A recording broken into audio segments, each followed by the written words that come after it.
জুলাই সনদ বাস্তবায়ন ও সংখ্যানুপাতিক পদ্ধতিতে সংসদ নির্বাচন সহ 5 দাবিতে জামায়াতে ইসলামী সহ 8 ইসলামী দলগুলোর পদযাত্রা আজ বেলা 11টায় প্রধান উপদেষ্টা অধ্যাপক মোহাম্মদ ইউনূসের কাছে স্মারকলিপি দিতে রাজধানীর পল্টনে সমবেত হয়ে এই পদযাত্রা শুরু করার কথা রয়েছে তাদের।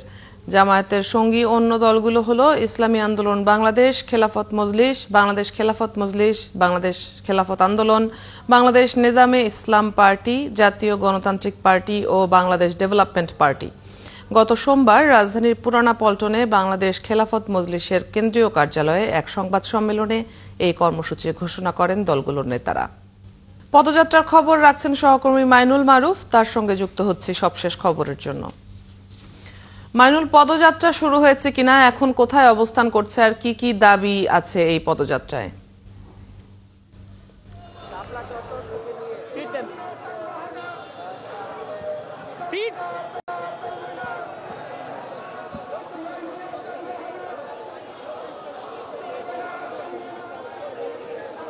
কিছুক্ষণ আগে কিন্তু পদযাত্রা শুরু হয়েছে এবং এখন কিন্তু তারা পল্টনের দিকে পদযাত্রা করছেন এবং এখান থেকে তারা একটি সংক্ষিপ্ত সমাবেশ করবেন এবং তারপর কিন্তু এখান থেকে যে জামায়াত ইসলামী সহ যারা যারা আজকে পদযাত্রা দেখেছেন দাবি আদায়ের লক্ষ্যে তাদের একটি প্রতিনিধি দল প্রধান উপদেষ্টা দপ্তরে গিয়ে স্মারকলিপি দেবেন এবং তাদের দাবিগুলোর মধ্যে প্রধান যে দাবিটি তা হচ্ছে জুলাই সনদ বাস্তবায়ন আদেশ এবং জাতীয় নির্বাচনের পূর্বে গণভোটের দাবি আর কি। তো এই দাবিতে সকালে আমরা দেখেছি যে মতিঝিল শাপলা চত্বরে তারা সমাবেশ করেছেন, এখানে নেতাকর্মীরা বক্তব্য দিয়েছেন এবং জামায়াতের সেক্রেটারি মিয়া গোলাম পারোয়ার এখানে এসেছেন এবং তিনি যেমনটা বলেছেন যে জুলাই গণঅভ্যুত্থানের পর জনগণের দাবি মানতে, জনগণের দাবি আদায়ে জুলাই সনদ বাস্তবায়ন জরুরি এবং সেই লক্ষ্যে যত দ্রুত সম্ভব জুলাই সনদ যেন নির্বাচনের আগে এবং এই মাসের মধ্যে যেন বাস্তবায়ন করা হয়। তিনি দেশি বিদেশি ষড়যন্ত্রের কথা বলেছেন এবং এই জুলাই সনদকে ভেস্তে দিতে কেউ বিরোধিতা করছেন এমন উল্লেখ করে তিনি বলেন যে বাংলাদেশে ভবিষ্যতে আর কোনো ফ্যাসিবাদ সৃষ্টির সুযোগ নেই এবং এখন কিন্তু তার বক্তব্যের পর এখানে স্থানীয় যে সকল নেতাকর্মীরা রয়েছেন তারা সবাই বক্তব্য শুনেন, তারা সকলেই অবিলম্বে জুলাই সনদ বাস্তবায়নের দাবি জানিয়েছেন এবং গণভোট আয়োজনের দাবি জানিয়েছেন। এই দাবি নিয়েই তারা এখন পদযাত্রা করছেন। আজ কিন্তু শুধু জামায়াত না, জামায়াতের সাথে আরও 8টি দল একই সাথে কর্মসূচি পালন করছে। তবে এইখানে কিন্তু জামায়াত ইসলামীর পদযাত্রাই হচ্ছে, এই পদযাত্রা পল্টন অভিমুখে যাচ্ছে এবং সেখান থেকে পরবর্তীতে প্রধান উপদেষ্টার দপ্তর সেখানে তারা স্মারকলিপি দেবেন এবং দেখতে পাচ্ছেন যে তারা স্লোগান দিচ্ছেন জুলাই সনদ বাস্তবায়নের দাবিতে এবং এই স্লোগানের মধ্য দিয়েই তারা এগিয়ে চলছেন। তো এই ক্ষেত্রে তারা যে জিনিসটি বারবার বলেছেন যে জুলাই সনদ হচ্ছে সব দলের মতের ভিত্তিতে তৈরি একটি ঐক্যমত্য, দেশের মানুষ আগামীতে সুশাসন চায়, সেই সুশাসন যদি বাস্তবায়ন করতে হয় সেক্ষেত্রে জুলাই সনদ বাস্তবায়ন জরুরি। সুশাসনের জন্য জুলাই সনদের কথা উল্লেখ করে তারা বলেন যদি মাইনুল, আপনি আছেন এই পদযাত্রার সাথে, নিশ্চয়ই পরবর্তী সংবাদগুলোতেও আমরা এর অবস্থান এবং সর্বশেষ পরিস্থিতি জানবো। ধন্যবাদ যুক্ত হবার জন্য। দর্শক, সহকর্মী মাইনুল মারুফ আমাদের সাথে যুক্ত ছিলেন এতক্ষণ। নির্বাচনের দিনই গণভোট ভালো সমাধান হতে পারে বলে মনে করেন বিশ্লেষকরা। তারা বলছেন ঐক্যমত্যে আসতে দলগুলোকে যে সময় দেওয়া হয়েছে তা ঠিকই আছে। অন্যদিকে এতে সমাধান না এলে সিদ্ধান্ত নেয়ার এখতিয়ার সরকারের, এমন অভিমত দিয়েছেন রাজনৈতিক বিশ্লেষকরা। সৈকত সাদিকের প্রতিবেদন। সম্প্রতি উপদেষ্টা পরিষদের সভায় জুলাই সনদ বাস্তবায়ন নিয়ে রাজনৈতিক দলগুলোর মধ্যে যে মতভেদ তৈরি হয়েছে তাতে উদ্বেগ জানানো হয়। 7 দিনের মধ্যে এ নিয়ে একমতে আসতে দলগুলোর প্রতি আহ্বান জানান ডক্টর ইউনূসের ক্যাবিনেট। সম্ভব হলে আগামী 1 সপ্তাহের মধ্যে সরকারকে ঐক্যবদ্ধ দিক নির্দেশনা প্রদান করার আহ্বান জানানো হয়। সরকারের এই সিদ্ধান্তকে ইতিবাচক হিসেবে দেখছেন রাজনীতি বিশ্লেষকরা, তবে এতে ফল আসার সম্ভাবনা দেখছেন না তারা। আমি মনে করি এটা গুড ডিসিশন যে রাজনৈতিক দলগুলোকে 1 সপ্তাহ সময় দেওয়া। এরপরে যদি তারা ব্যর্থ হয় তাহলে যেটা হবে যে আপনার এটাই ডক্টর ইউনূস উনি তখন নিজে এটার রুলিংটা দিবেন। সরকারের পক্ষ থেকে বল এখন রাজনৈতিক দলের কোর্টে পাঠানো হলো, কিন্তু সমস্যা হলো রাজনৈতিক দলগুলো আলোচনা করবে কিভাবে, কে আলোচনা উদ্যোগ নেবে। রাজনৈতিক দলগুলো এই 1 সপ্তাহের মধ্যে মতৈক্যে পৌঁছে সরকারকে জানাবে নেই, এরকম আমাদের রাজনীতিতে এই এতটা সদ্ভাব নেই। এটা থাকতে হবে, সরকার যে সিদ্ধান্ত দেয় রাজনৈতিক দলগুলো মেনে নেবে। দলগুলো ব্যর্থ হলে সিদ্ধান্ত নেয়ার ইখতিয়ার সরকারেরই বলে মনে করছেন বিশ্লেষকরা। তাদের মতামত, গণভোট নির্বাচনের দিনই হতে পারে। নির্বাচনের দিন গণভোট হলে প্রতিদ্বন্দ্বী প্রার্থীরা ভোটারদের কেন্দ্রে নিয়ে আসতে সচেষ্ট হবে। গণভোটে যদি 50% কম উপস্থিতি হয়, এটা নৈতিক প্রশ্ন আসবে যে এর প্রতি জনগণের সমর্থন আছে কিনা। তাহলে কিন্তু পুরো জুলাই সনদ, অভ্যুত্থান সব কিছুকে একটা ঝুঁকির মধ্যে ফেলে দেওয়া হবে অন্তর্বর্তী সরকার। বিএনপি হলো বড় রাজনৈতিক দল, তাকে খেপাইলে তো পুরো জিনিসটা কেওয়াস লেগে যাবে, সেটা উনি করবেন না বলে আমার মনে হয়। এবং জামাত হয়তো করবে, আপত্তি করবে, কিন্তু আপত্তি করলেও চূড়ান্ত পর্যায়ে গিয়ে মেনে নেওয়ার সম্ভাবনাই বেশি। সুতরাং গণভোটটা নির্বাচনের দিনই হবে বলে আমার ধারণা। জাতীয় নির্বাচনের জন্য বিএনপি প্রার্থী ঘোষণা রাজনীতিতে নতুনভাবে উৎসাহ উদ্দীপনার সৃষ্টি হয়েছে বলেও মনে করেন বিশ্লেষকরা। দেখেন যে নির্বাচন আমার মনে হয় ফেব্রুয়ারিতেই হয়ে যাবে।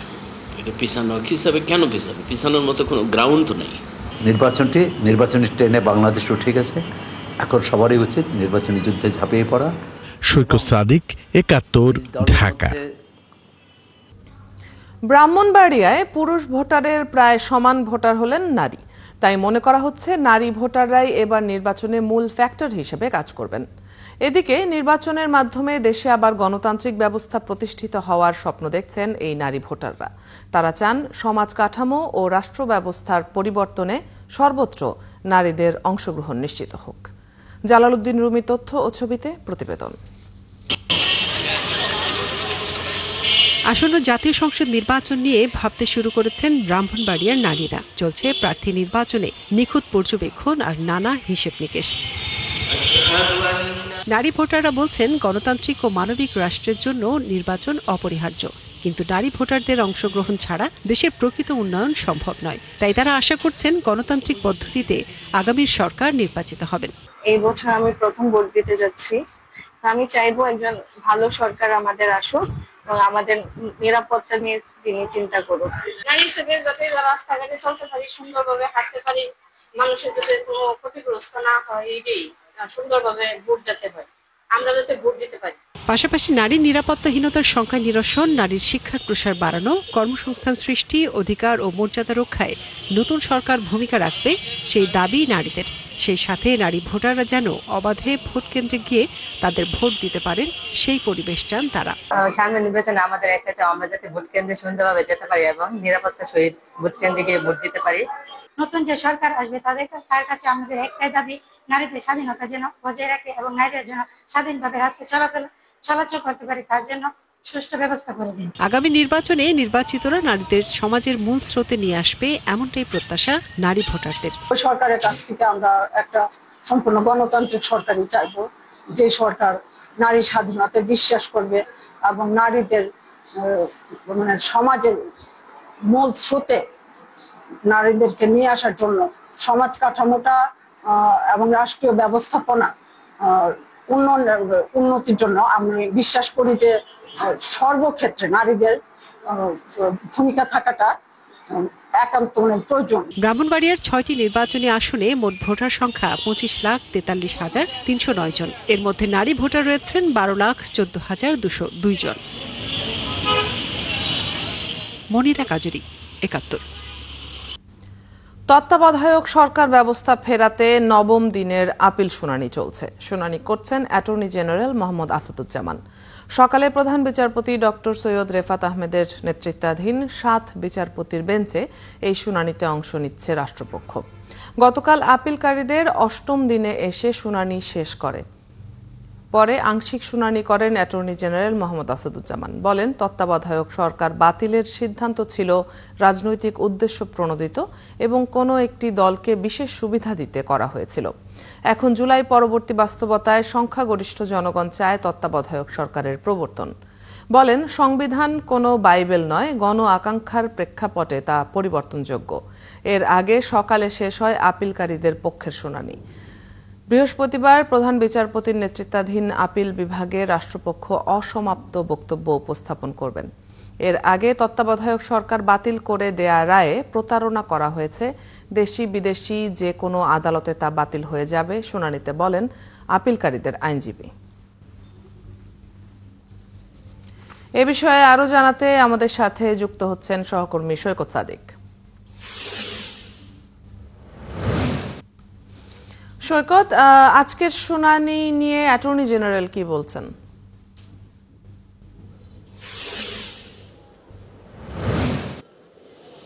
অদিতি, আজকে নবম দিনের মতো শুনানি, যেটা আপনি বলছিলেন যে, এবং সকাল 10:15টার দিকে আজকে ট্রাইব্যুনাল এটা আপিল বিভাগে শুনানি শুরু হয় এবং অ্যাটর্নি জেনারেল মোহাম্মদ আসাদুজ্জামান তিনি গতকালকেও আংশিক শুনানি করেছিলেন, আজকে তিনি শুনানি করেছেন।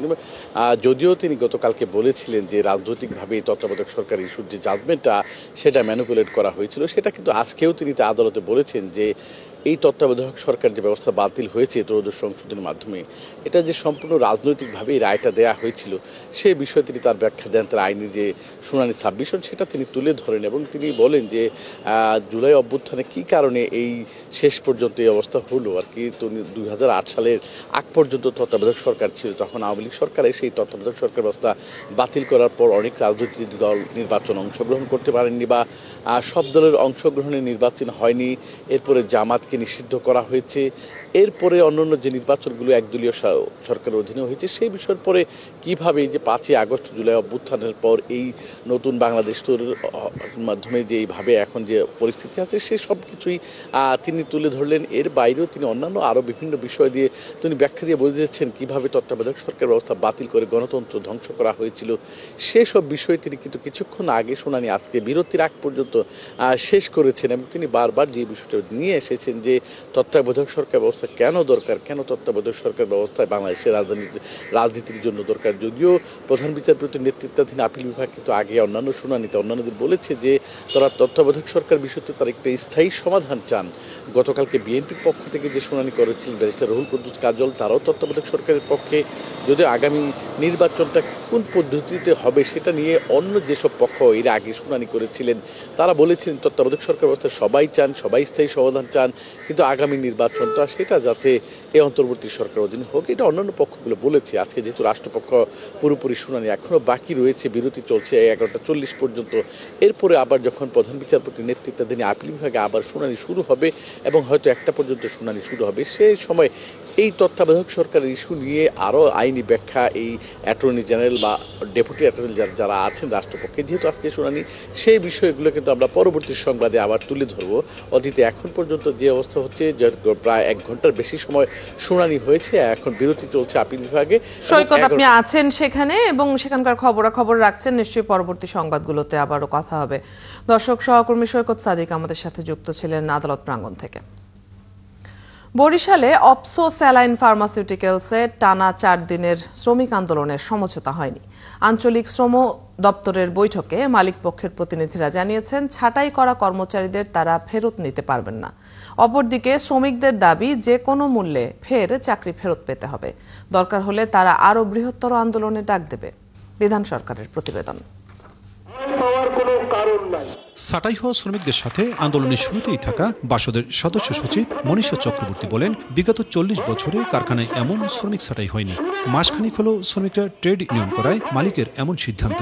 আমরা দেখেছি যে 40 বছরে এই কারখানায় 500 জন ছাঁটাই হয়নি, কিন্তু ট্রেড ইউনিয়ন হওয়ার 1 মাসের মাথায় 500 জনকে ছাঁটাই করা হচ্ছে।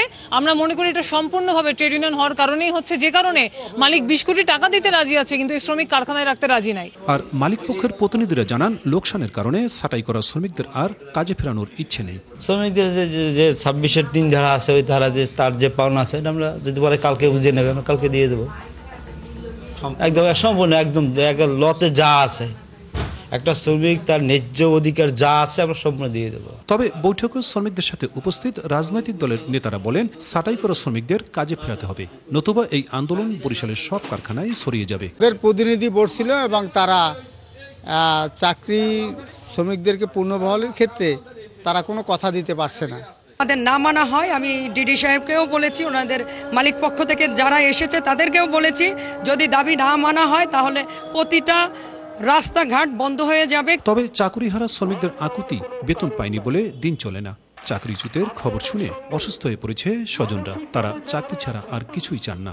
এই ছেলে একটা মেয়ে স্কুলে দেব, বেতন দেওয়া লাগবে, আমি এর বেতন পাই নাই, খুব দুর্দশার মধ্যে আছি। আমার স্ত্রী স্টকের মতো কায়দায় হয়ে গেছে। 570 জন কর্মচারী সবাই অসহায় পড়ছি, নিঃস্ব হয়ে পড়ছি, আমাদের সংসার চলে না। আমাদের চাকরি আমার ফেরত, আমাদের চাকরি দিতেই হবে ফেরত, এটা আমাদের মালিক পক্ষ থেকে আমাদের আবেদন। শ্রমিক এবং মালিক পক্ষের অভিযোগের কারণে বুধবার বিকেলে শ্রম অধিদপ্তরের উপপরিচালকের অফিস কক্ষে সভা বসে। বিধান সরকার, ৭১, বরিশাল। এ বিষয়ে সবশেষ খবর জানাতে যুক্ত হচ্ছেন সহকর্মী বিধান সরকার।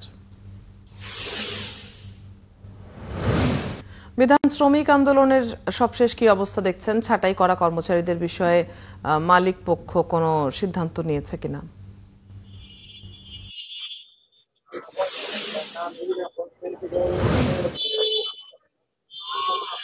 অতিথি, শ্রমিকদের আজকের যে আন্দোলন, যে পঞ্চম দিনের যে আন্দোলন, সেখানে কিন্তু তাদের যে আত্মীয় স্বজন, যারা পরিবারের লোকজন, তাদের স্ত্রী, দ্বারা পুত্র সবাই এসছেন এখানে। এবং বিশেষ করে আমরা তাদের সন্তানদের কথা শুনেছি, যারা এখন এই যে পরীক্ষা দেবে বা সামনে ফাইনাল পরীক্ষা, তাদের পরীক্ষার ফিস যোগান দেওয়া, যেহেতু বাবার এখানে চাকরি করে অফিসে নিয়ে তাদের কোনো চাকরিচ্যুত করা হয়েছে, যার ফলে কিন্তু তারা কিন্তু তাদের অসহায় কান্না আমরা শুনেছি, বিশেষ করে যারা শিক্ষার্থী।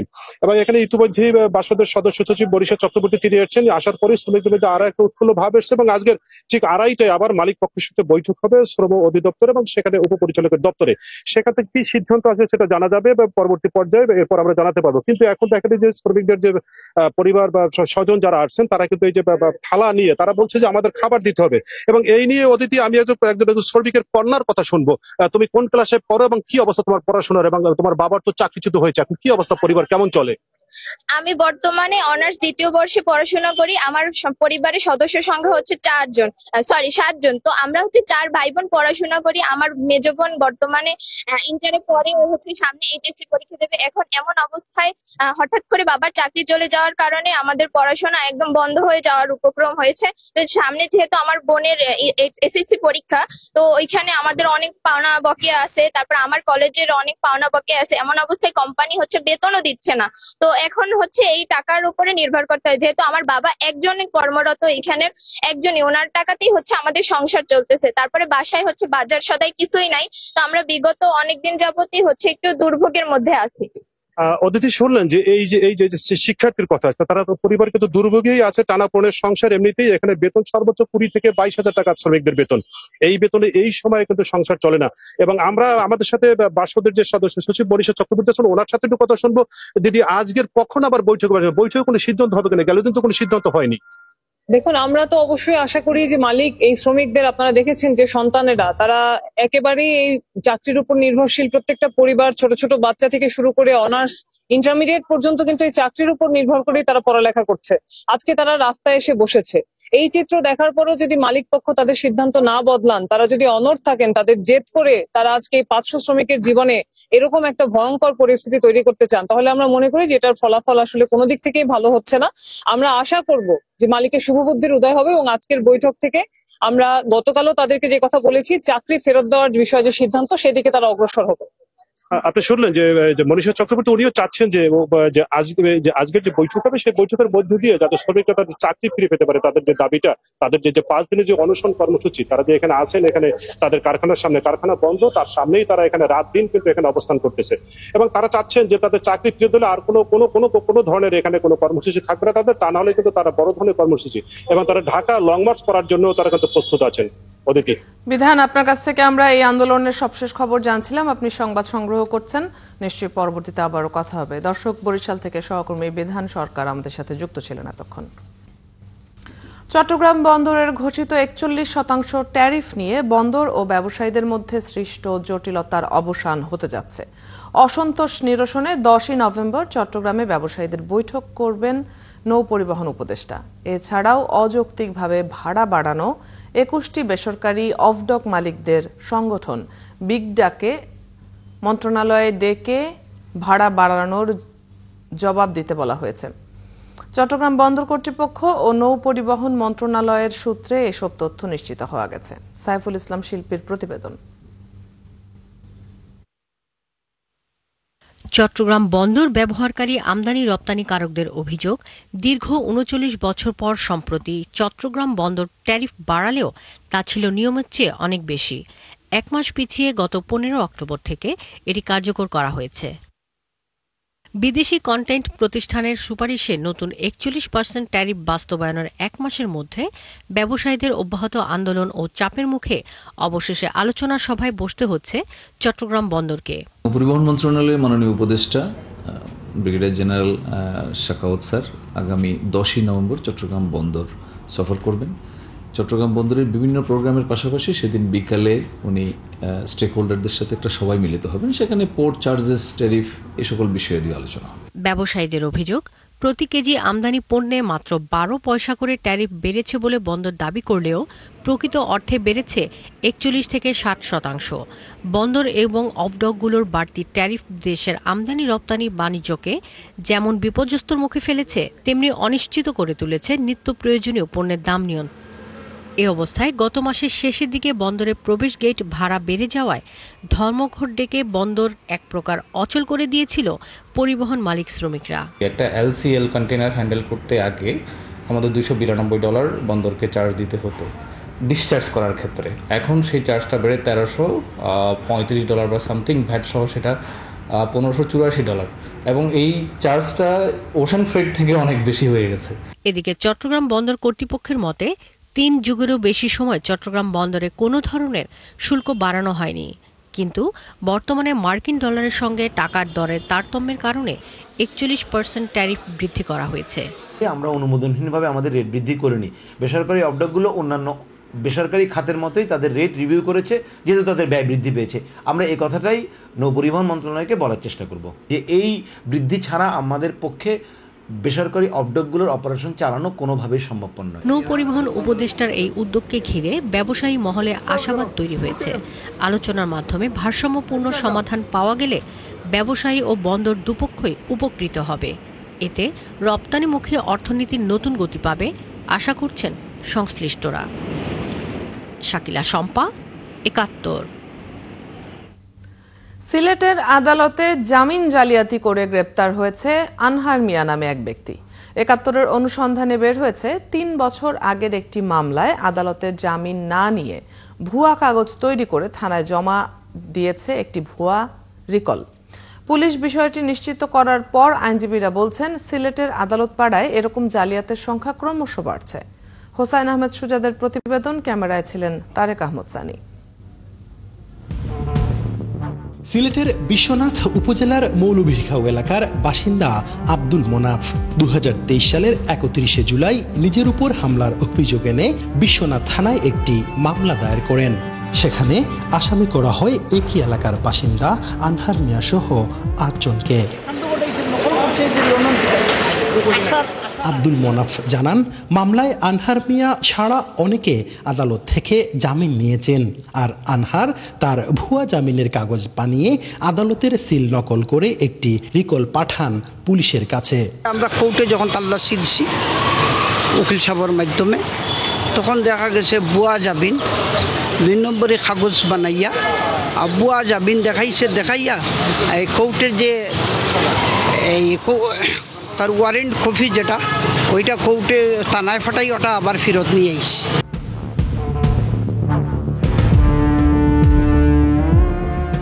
আনহারের রিকলটি সত্যি না মিথ্যা তা যাচাই করতে সিলেটের আদালত পাড়ায় অনুসন্ধান শুরু করে ৭১। কাগজ যাচাই করে সিলেট জজ কোর্ট আদালতের পুলিশ পরিদর্শক জানান, আনহারের রিকলটি জাল। রিকল মানে সে আদালতে হাজির হয়ে জামিন নিয়েছে, এরকম আদালতের সিল এবং বেঞ্চ সহকারীর এবং আদালতের সিল সহ সম্বলিত যে রিকল, এটা পেয়ে পুলিশ এই ওয়ারেন্টটা ফেরত পাঠিয়েছে।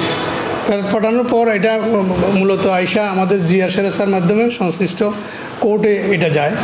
যাওয়ার পর এটা যখন ওখানে দেওয়ার পর আমরা খোঁজখবর নেওয়ার পর দেখা গেল যে কি এটা সঠিক না, এটা ভুয়া রিকল। পুলিশ পরিদর্শক আরও জানান, এর আগে আনহারকে গ্রেপ্তারে পুলিশ বিশ্বনাথে গেলে জাল রিকল দেখিয়ে গ্রেপ্তার এড়ায় আনহার। অফিসাররা এই ওয়ারেন্ট মূলে আসামিকে অ্যারেস্ট করার জন্য তার বাড়িতেও গিয়েছে, কিন্তু সে এই রিকল দেখানোর পর পুলিশ আর তাকে অ্যারেস্ট না করে, যেহেতু সে হাজির হয়েছে এই মর্মে বিশ্বাস করে তারা ফেরত চলে আসে। তো আসলে এটা একটা দেখা যাচ্ছে যে কোনো একটা সিন্ডিকেট এই কাজটা করছে, যে ভুয়া রিকল তৈরি করে আদালতের সিল সাপোর্ট জাল করে এইভাবে প্রতারণা করতেছে আর কি। অনুসন্ধান বলছে 2023 সালের ওই ঘটনার পর হাইকোর্ট থেকে একটি ডিরেকশন অর্ডার নেন আনহার, যেখানে বলা ছিল 4 সপ্তাহ পর তাকে আদালতে হাজির হয়ে স্থায়ী জামিন নিতে হবে, কিন্তু আনহার তা না করে পলাতক ছিলেন। এই রিকল সম্পূর্ণ ফলস, ফেব্রিকেটেড এবং ক্রিয়েটেড, এটা জাল একটা রিকল। এই মামলার আসামি পলাতক। এই মামলার আসামি মহামান্য হাইকোর্ট থেকে 6 সপ্তাহের একটা ডিরেকশন নিয়ে আসছিল প্রথম, এবং নির্দেশ ছিল যে জেলা ও দায়রা জজ কোর্টে সে সারেন্ডার করবে, সেটা করে নাই। এখন প্রায় 2 বছর চলে গেছে। ডিরেকশন আগাম জামিন না, ডিরেকশন ছিল 6 সপ্তাহের, যে ওই দিন 6 উইক সে সেখানে জেলা জজ সারেন্ডার করে নাই। ওই আইনজীবী আরও দাবি করেন আদালতের বাইরে একটি চক্র আছে যারা এরকম ভুয়া রিকল সহ আদালতের বিভিন্ন কাগজ জাল করে। কোর্টে না, কোর্টের বাহিরে আছে, ভিতরে আছে, এটা চক্র। এবং এই আনহার মিয়া এটা যে বা যারাই হোক, এটা আনহার মিয়ার সহ মিলিত একটা চক্র মিলিটা করছে। এদিকে সিলেট আদালত প্রাঙ্গণে এসব ঘটনার পরিপ্রেক্ষিতে একটি পরিপত্র জারি করেছে সিলেট চিফ জুডিশিয়াল ম্যাজিস্ট্রেট আদালত, যেখানে বলা হয় আদালত থেকে জারি করা গ্রেপ্তারি পরোয়ানা ও রিকল ফর্মে সংশ্লিষ্ট আদালতের সিলমোহর, বিচারকের স্বাক্ষর, প্রস্তুতকারীর সই, নাম ও মোবাইল নাম্বার থাকতে হবে।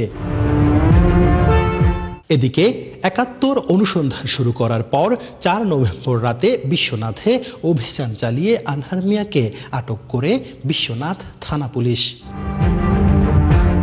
হুসাইন আহমেদ সুজাত, 71 সিলেট। সীমাহীন নৃশংসতাই যেন শেষ কথা। ঘরে বাইরে প্রতিপক্ষ কিংবা স্বজন কেউই এ থেকে রেহাই পাচ্ছে না। কমছে মানবিক মূল্যবোধ, হিংস্র হচ্ছে অপরাধীরা। সোশ্যাল মিডিয়া সহ বিভিন্ন মাধ্যমে ভিডিও চিত্র ও নৃশংসতার খবরেও কি বাড়ছে এমন ঘটনা?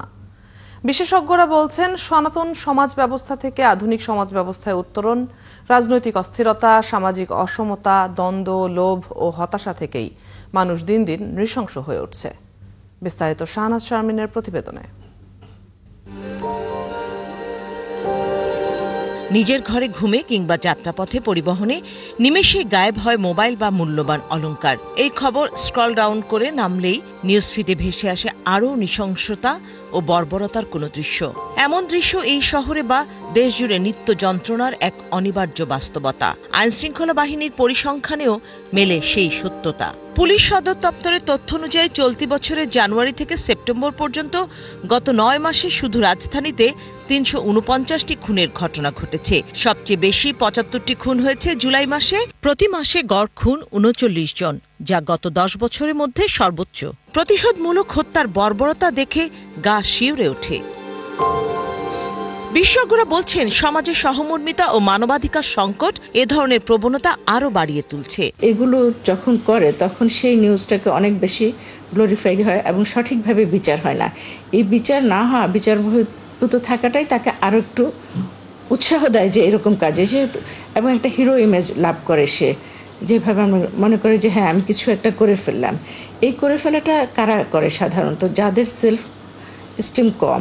সামাজিক মাধ্যমে অসহিষ্ণুতার দৃশ্যে অজান্তেও কেউ কেউ করছেন রপ্ত।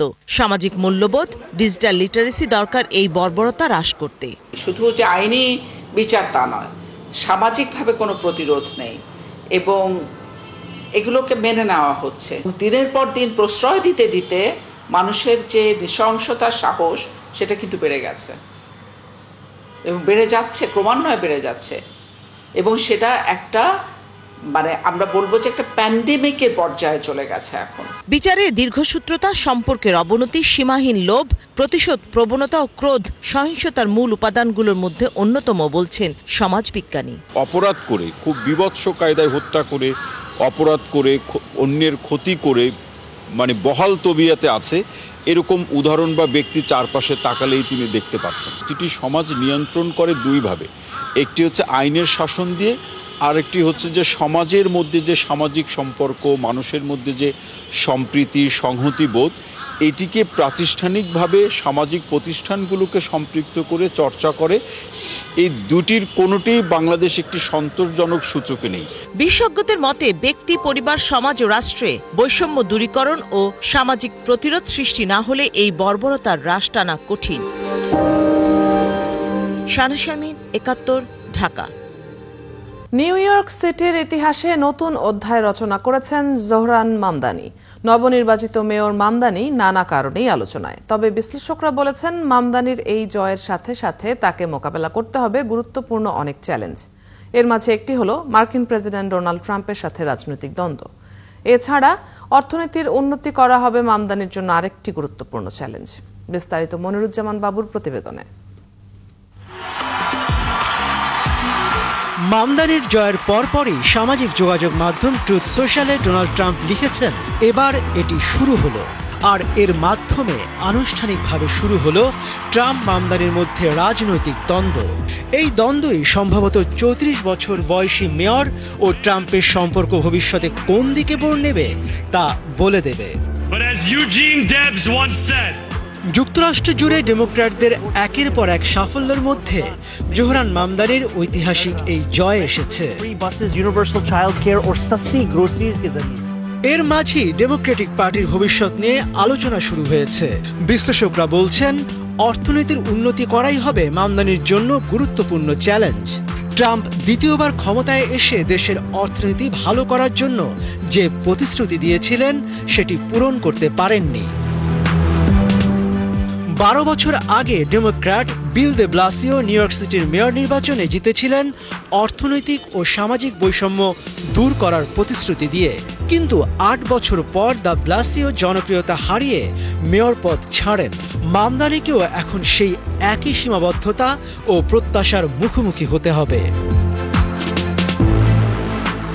নিউ ইয়র্কের বর্তমান গভর্নর ক্যাথি হোকুল এরই মধ্যে জানিয়েছেন, মামদানির উচ্চাভিলাষী পরিকল্পনা বাস্তবায়নের জন্য যে পরিমাণ কর বাড়ানো প্রয়োজন তিনি তার বিরোধী। সমালোচকরা সতর্ক করে দিয়েছেন যে প্রেসিডেন্ট ডোনাল্ড ট্রাম্প সহ রক্ষণশীল নেতারা নিউ ইয়র্কের নবনির্বাচিত মেয়র জোহরান মামদানিকে বিপজ্জনক সমাজতন্ত্রী হিসেবে উপস্থাপন করার চেষ্টা করবেন।